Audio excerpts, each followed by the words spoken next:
비행기가 인천공항 활주로에 착륙한 순간 기내 곳곳에서 울음소리가 들렸습니다.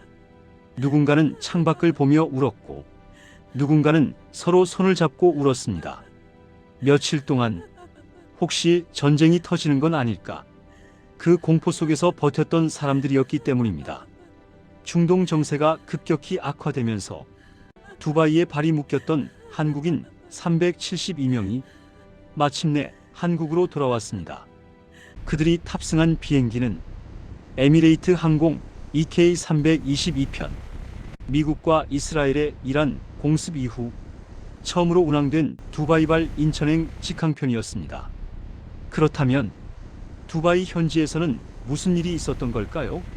그리고 왜 수백 명의 한국인이 며칠 동안 공포 속에서 귀국을 기다려야 했을까요? 지금부터 그 이야기를 하나씩 살펴보겠습니다. 1장. 갑자기 멈춰버린 하늘길. 최근 중동 지역의 긴장은 그 어느 때보다 빠르게 높아지고 있습니다. 특히 이란을 둘러싼 군사적 긴장이 커지면서 중동 전역의 항공 운항에도 큰 영향을 주기 시작했습니다. 일부 항공사들은 안전 문제를 이유로 노선을 조정했고 몇몇 항공편은 예고 없이 지연되거나 취소되기도 했습니다. 문제는 중동 항공의 중심지인 두바이였습니다. 두바이는 전 세계에서 가장 큰 항공 허브 중 하나입니다. 유럽, 아시아, 아프리카를 연결하는 거대한 항공 교차점이죠. 그래서 이곳에서 항공편이 멈추면 수천 명의 여행객이 한꺼번에 발이 묶이게 됩니다. 이번에도 상황은 같았습니다. 관광객, 출장자, 유학생, 그리고 한국인 여행객들까지 많은 사람들이 갑자기 귀국이 불가능한 상황에 놓이게 됐습니다. 2장. 호텔 로비에서 시작된 기다림. 현지에 있던 한국인들은 처음에는 상황이 이렇게 길어질 줄 몰랐다고 합니다. 단순한 항공 지연 정도로 생각했기 때문입니다. 하지만 하루가 지나고 이틀이 지나면서 사람들은 점점 불안해지기 시작했습니다. 많은 사람들이 매일 아침 호텔 로비로 내려와 항공편 소식을 확인했습니다. 아침 6시 반부터 밤 10시까지 로비에서 시간을 보내며 항공사 공지와 뉴스를 확인하는 하루. 어떤 사람은 휴대폰을 하루 종일 붙잡고 있었고 어떤 사람은 한국 뉴스를 계속 검색했습니다.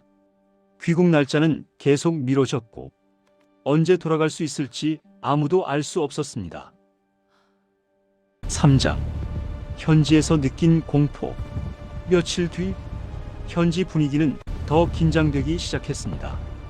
밤이 되자 하늘에서 큰 폭발음이 들렸다는 증언이 나왔습니다. 일부 여행객들은 미사일 같은 소리가 들렸다고 말했습니다. 그리고 스마트폰에는 대피 관련 경보 메시지가 전달됐습니다. 그 순간 사람들의 머릿속에는 같은 생각이 떠올랐습니다. 혹시 전쟁이 시작되는 건 아닐까? 특히 해외에 있는 상황에서는 이런 공포가 훨씬 크게 느껴집니다. 언어도 다르고 정보도 제한되고 상황도 정확히 알 수 없기 때문입니다. 그래서 일부 여행객들은 밤새 잠을 거의 못 잤다고 합니다. 4장. 귀국을 기다리는 사람들. 시간이 지날수록 귀국을 기다리는 사람들의 불안은 커졌습니다. 여행 일정은 완전히 무너졌고 회사 일정도 엉망이 됐습니다. 하지만 그보다 더 큰 문제는 안전이었습니다. 현지에서 들려오는 뉴스는 대부분 긴장 상황에 대한 이야기였습니다. 그래서 많은 사람들이 오직 한 가지 생각만 했다고 합니다. 어떻게든 한국으로 돌아가자. 대한민국만 가면 괜찮을 것 같다는 생각. 그 생각 하나로 며칠을 버틴 사람들이었습니다. 5장. 극적으로 열린 귀국 항공편. 그러던 중 한 가지 소식이 들려왔습니다. 두바이에서 인천으로 가는 항공편이 운항된다는 것이었습니다. 에미레이트 항공 EK322편. 이 항공편에는 한국인 372명이 탑승하게 됐습니다. 하지만 출발 직전까지도 사람들은 안심할 수 없었습니다. 항공편이 취소될 수도 있었기 때문입니다. 실제로 출발 시간도 예정보다 약 3시간 지연됐습니다. 원래 새벽 3시 30분 출발이었지만 안전 문제로 늦춰졌습니다. 그럼에도 결국 비행기는 활주로로 향했습니다. 그리고 마침내 이륙에 성공했습니다. 그 순간 기내에서는 안도의 한숨이 터져나왔다고 합니다. 6장 인천공항에서 터진 눈물. 몇 시간 뒤 비행기는 인천국제공항에 착륙했습니다. 시간은 6일 오후 8시 25분. 한국 땅을 밟는 순간 많은 사람들이 울음을 터뜨렸습니다. 한 승객은 이렇게 말했습니다. 대한민국만 가면 좋겠다는 생각뿐이었습니다. 또 다른 승객은 비행기 안에서 사람들이 다 울었다고 말했습니다. 공항에서 가족을 만난 사람들은 서로를 꼭 끌어안았습니다. 그 모습은 단순한 귀국 이상의 의미였습니다. 며칠 동안의 공포와 긴장이 한 번에 풀리는 순간이었습니다. 7장 아직 남아있는 한국인들. 하지만 상황은 아직 끝난 것이 아닙니다. 외교부에 따르면 아랍에미리트에는 아직도 약 3,000명의 한국인이 체류 중입니다. 정부는 추가 귀국 지원 방안을 검토하고 있습니다. 필요할 경우 전세기 투입, 군 수송기 파견 같은 조치도 검토되고 있습니다. 또한 두바이발 인천행 민항편도 하루 한 차례 운항을 유지하는 방향이 논의되고 있습니다. 즉, 상황이 악화되면 추가 귀국 작전이 진행될 가능성도 있습니다. 8장 이번 사건이 보여준 것.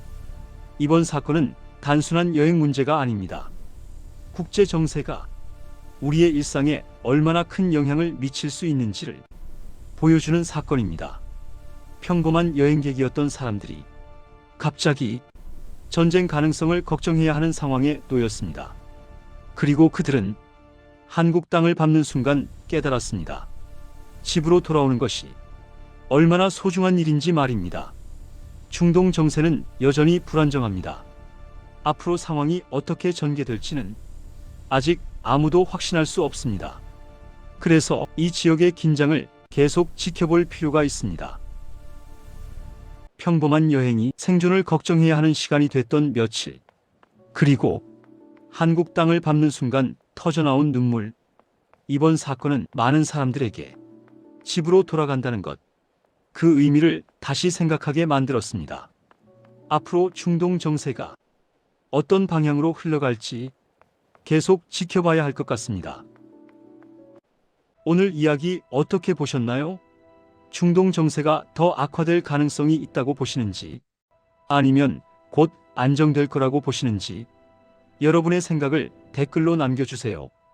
이런 국제 이슈와 지금 세계에서 벌어지는 중요한 사건들을 가장 이해하기 쉽게 정리해서 전해드리겠습니다. 영상이 도움이 되셨다면 구독과 좋아요 꼭 부탁드립니다. 그리고 알림 설정까지 해두시면 앞으로 올라오는 중요한 이슈도 빠르게 확인하실 수 있습니다. 지금까지 시청해 주셔서 감사합니다.